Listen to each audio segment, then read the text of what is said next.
Salut à tous! Aujourd'hui on se retrouve pour un nouvel épisode de Recherche et Enquête Cauchemardesque. Ça faisait super longtemps qu'on n'avait pas tourné cette série parce qu'on n'avait pas trop le temps et tout ça. Mais là on a vraiment une occasion en or qui se présente. C'est-à-dire qu'il y a un phénomène de hantise qui se déroule uniquement pendant l'équinoxe d'automne. C'est en ce moment même. Donc on va essayer d'aller voir ce petit phénomène paranormal. Donc pour cet équinoxe, nous allons passer une partie de la nuit à Marlin, c'est dans le Pilat, dans la Loire, pas très loin de Lyon, pour observer un phénomène paranormal. Donc pour ça, il va falloir crapahuter un petit peu, on va prendre nos sacs et vous emmener au fin fond du Pilat. C'est parti, on y va!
Chair de poule.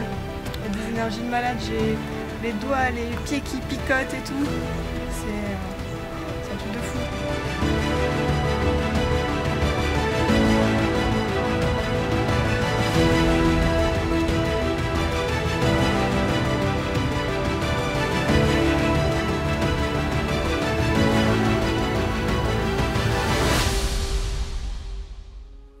Et nous voici enfin devant la fameuse roche de Marlin, qui est aussi appelée la roche qui chante, parce qu'en fait ici, le soir, il y aurait une légende comme quoi des moines fantômes passeraient en cortège devant la roche en chantant. C'est donc ce phénomène paranormal qu'on va essayer d'observer ce soir. Mais cette roche nous réserve bien d'autres mystères qu'on va vous expliquer. Tout d'abord, cette pierre a été apportée par le diable lui-même, et ensuite il en a eu un peu marre de porter le caillou et il l'a laissé ici. C'est pour ça qu'elle s'appelle la roche de Marlin, parce que de Marlin à Malin, il n'y a qu'un pas. Cette pierre, qui mesure 4 mètres, elle possède 3 cupules. Les cupules, c'est des trous qui ont été fabriqués par la main de l'homme pour recueillir des liquides, par exemple du sang de rituels sacrificiels d'animaux. On pense donc que des druides de la région sont venus ici pour pratiquer leurs rituels et leurs sabbats. Et encore aujourd'hui, il y aurait peut-être des druides qui passeraient dans le coin pour ces fameux rituels. Et comme on est un soir d'équinoxe, on espère en plus des fantômes peut-être croiser des druides. On peut voir aussi que c'est un type de pierre qu'on voit beaucoup dans les dolmens et les menhirs. Donc une pierre druidique. C'est un des plus vieux mégalithes de la région. Et puis l'histoire druidique ne s'arrête pas là, puisque de Marlin à Merlin, comme avec le Malin, il n'y a qu'un seul pas. Et là, c'est d'autant plus vrai, puisque apparemment ce site s'appelait Merlin avant les années 80. Et il a changé de nom quand en fait il y a eu un grand incendie dans la Loire, qui a complètement ravagé le Pilat et toute la bruyère qui s'y trouvait. Et ensuite ils ont replanté ces pins qu'on voit tout autour de nous. En tout cas, toutes ces légendes de druides et de diables ne sont pas là par hasard. C'est parce que la pierre se situe dans un endroit qui est très fort au niveau des énergies. Même nous, là, quand on est rentré sur le lieu, on sait vous remettra peut-être le rush de ma réaction à chaud, mais c'était vraiment dingue. Mes poils se sont hérissés, j'ai senti des picotements dans mes mains, dans mes pieds. C'était fou, même mes cheveux, j'avais l'impression d'être complètement genre Yu-Gi-Oh! C'était un truc de fou. J'ai vraiment ressenti des énergies très très fortes. Et donc en fait ça se situe sur des points telluriques et bon, tout ça vous connaissez, je pense qu'on ne va pas vous faire le topo. Et c'est le cas de beaucoup d'autres pierres dans la région, notamment le cadran du Pilat qui est assez connu, sur lequel j'espère qu'on pourra faire une vidéo un jour. Donc voilà, c'est normal qu'un lieu aussi énergétique soit propice à autant de légendes, que ce soit diable, druide, fantôme. En plus de tout ça, cette pierre elle aurait un pouvoir, quiconque s'allongerait dessus aurait d'un coup la connaissance infuse de toute chose ou sombrerait dans la folie. Pour moi, ça revient un peu au même, parce qu'à mon avis, si tout d'un coup on a la connaissance infuse du monde entier, on va forcément virer à la folie. C'est ce jour-là que j'ai inventé le voyage à travers le temps. J'ai fait un vol plané et ma tête a heurté la pierre. En revenant à moi, j'ai eu une révélation. En tout cas, c'est pour ça qu'un petit peu plus bas, Vers Soucy-en-Jarret, il y a la chapelle de Jurieu, qu'on appelle aussi la chapelle des Fous. C'est pour tous les gens qui sont venus ici et qui ont complètement vrillé suite à s'être endormis ou s'être assoupis sur la pierre. Alors du coup, moi j'ai essayé un petit peu de la toucher. Donc, les énergies, elles sont vraiment très piquantes, donc ça donne pas envie de la toucher très longtemps. Et monter dessus, c'est mort, hein. Je fais pas ça moi. Même Seb, hein, il ose pas. Hein. Seb, tu montes dessus?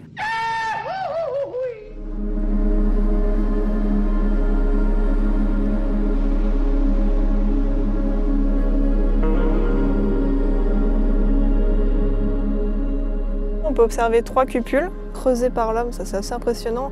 C'est pour ça qu'il y a vraiment beaucoup de mystères autour de ces pierres. On se demande pourquoi ils ont fait ça.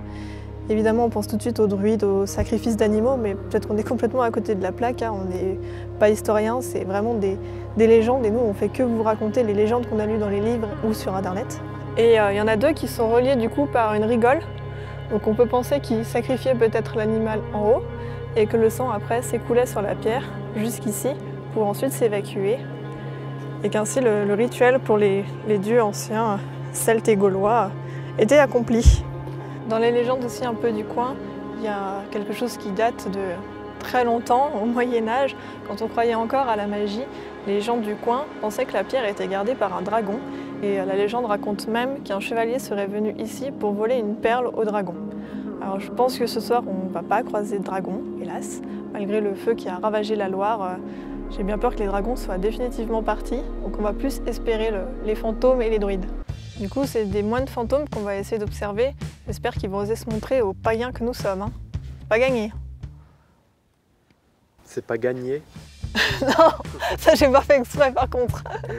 Mais on va pas trop rigoler quand même parce que cette pierre, elle est appelée par les occultistes la pierre du diable et elle nous plongerait dans le chaos. En parlant d'occultisme, il y a tout un truc en rapport avec les axes de la pierre multipliés par le nombre d'or qui donne en fait des destinations qui montrent d'autres pierres à cupules de la région. Et en plus, depuis un certain point de vue, ça fait un visage. C'est une découverte que nous devons à Patrick Berlier et je vous renvoie vers ses articles qui sont vraiment super intéressants. Et d'ailleurs, les occultistes vont beaucoup apprécier cet endroit parce qu'il y a tout un parcours initiatique à faire pour arriver jusqu'à la pierre où en fait on passe entre d'autres pierres pour rentrer en résonance avec la roche et se connecter aux énergies du lieu. Ça crée une sorte de sas en fait avant d'arriver et c'est pas mal, on sent petit à petit les énergies de façon graduelle arriver en soi et ça évite de se prendre trop une claque, même si franchement quand on est arrivé, ça m'a frappé fort. Ça fait beaucoup, hein. Elle est longue la montée. Donc on est là principalement pour l'enquête paranormale, même si le fait que ce soit un équinoxe, il y a aussi un côté très païen évidemment, donc ça rejoint les 2 aspects de la chaîne, ça c'est cool, ça va faire plaisir à tout le monde et surtout à nous. Il y a quand même une explication rationnelle sur le fait qu'on entende la pierre chanter, c'est en fait on est assez haut en altitude, à plus de 600 mètres d'altitude, je crois que j'ai vu sur le panneau. Quand il y a du vent en fait tout simplement, ça siffle dans la pierre, dans les cupules et ça donne l'impression d'entendre des chants. Mais c'est une explication rationnelle. Mais c'est une explication rationnelle. En fait, c'est le quartz de la pierre qui vibre avec le vent. On peut voir qu'elle est... on espère que ça va pas être rationnel. Non, nous on espère qu'il y aura des fantômes. C'est plus rigolo. Ok, alors pour ce soir, on va placer un micro à côté de l'une des 3 cupules pour essayer de capter le chant des moines, ou au moins un son, peut-être le vent, quelque chose. Une caméra ici, qui va pouvoir filmer tout le caillou. Cette caméra elle va nous faire un plan fixe sur tout le caillou toute la nuit et on testera autour des pierres l'EMF et Anaïs avec son pendule pour voir s'il y a des choses énergétiques. Voilà, donc que ce soit des druides, des énergies ou des moines fantômes, on va essayer d'observer tous ces phénomènes-là ce soir. On a pris tout notre matériel, le pendule, le détecteur EMF. On a des pierres pour se protéger, c'est important. On va aussi mettre nos téléphones en mode avion pour ne pas tricher avec l'EMF. On ne triche pas, s'il ne se passe rien, il ne se passe rien. S'il se passe quelque chose, eh ben, tant mieux, c'est cool. On va peut-être flipper un peu, mais ça sera cool. Et puis voilà.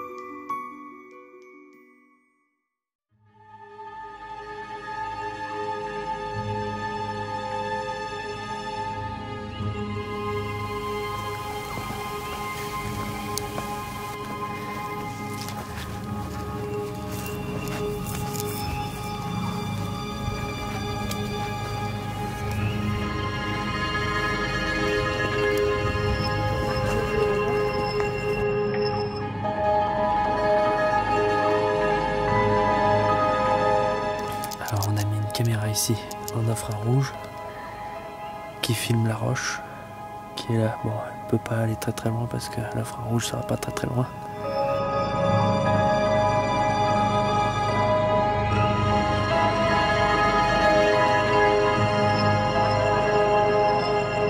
Nous laissons tourner un plan fixe sur la pierre à cupule dans l'espoir de capter un phénomène paranormal. Pour réduire les risques que notre présence perturbe les esprits, nous partons explorer les bois alentours, laissant la caméra seule sur les lieux.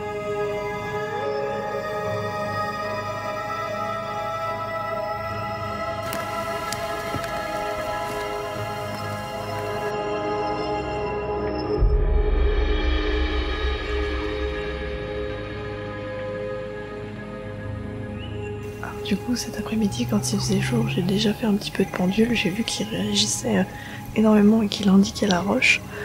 J'ai fait quelques photos et films avec mon téléphone pour Instagram. Je vais refaire là.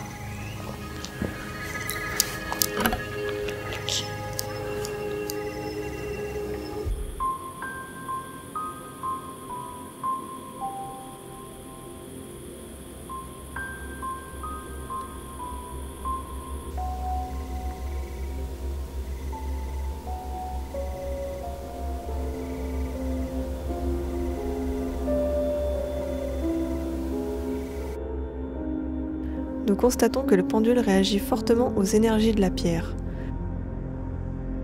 Nous essayons donc de faire le tour de celle-ci avec le détecteur EMF.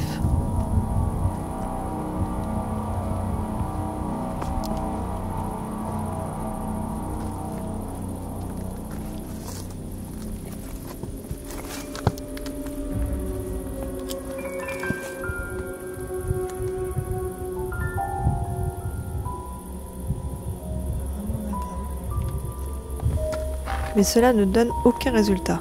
Les ondes ne sont donc pas électromagnétiques, mais certainement seulement magnétiques.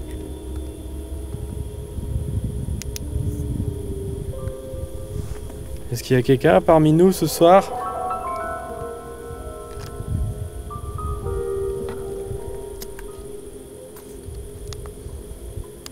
Esprit des druides. S'il y a des fantômes sur ce lieu, touchez notre petit boîtier moderne. Nous faire comprendre qu'il y a quelqu'un avec nous. Si quelqu'un est dans cette forêt, s'il vous plaît, manifestez-vous ce soir.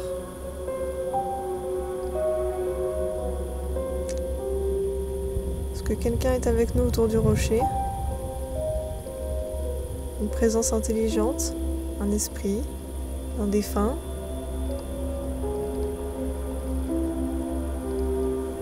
Est-ce qu'une énergie cosmique, une énergie divine, une énergie démoniaque?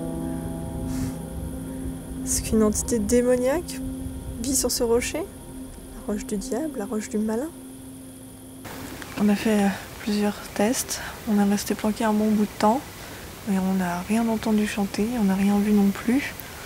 Je pense qu'appeler les esprits, c'est pas franchement utile vu que c'est un cortège qui est censé passer.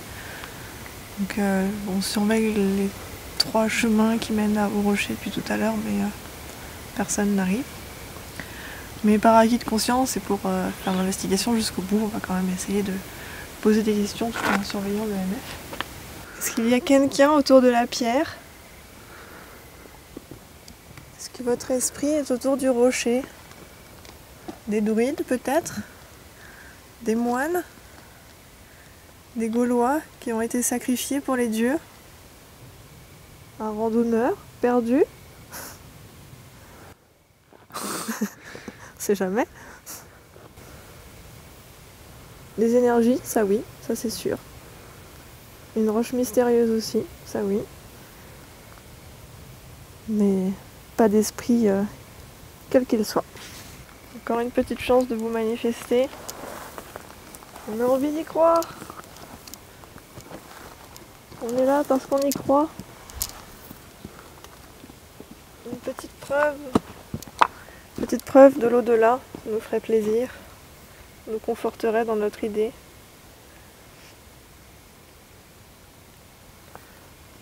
Si vous pouvez faire vriller le MF, le petit boîtier que j'ai dans ma main,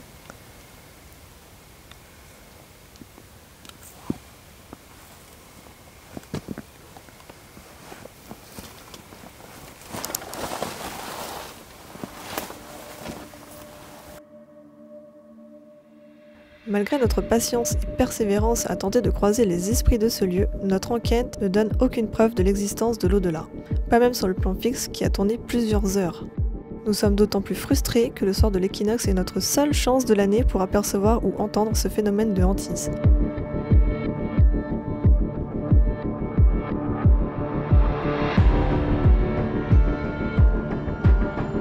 Dans les autres enquêtes, nous pouvons nous réconforter en nous disant que ce n'était pas le bon moment. Mais ici, il n'y a qu'un moment, et il n'aura rien donné, du moins pour cette année.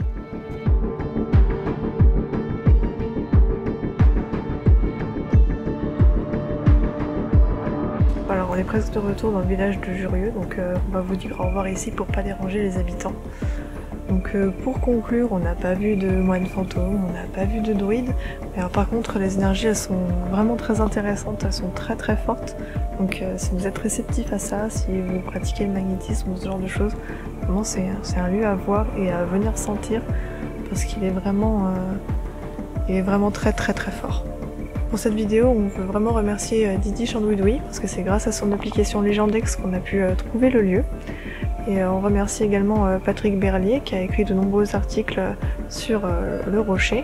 Ça nous a permis d'avoir énormément de matière pour notre vidéo, en plus de tous les articles, les livres et les sites internet qu'on a pu lire pour écrire tout ça. J'espère que cette vidéo vous a intéressé, que ça vous a plu, même si de nuit on n'a pas énormément de choses à vous montrer. J'espère quand même que c'était intéressant pour vous. Si ça vous a plu, n'hésitez pas à liker, à commenter, à partager et surtout à vous abonner parce qu'on se retrouve très vite pour de nouvelles aventures. Salut!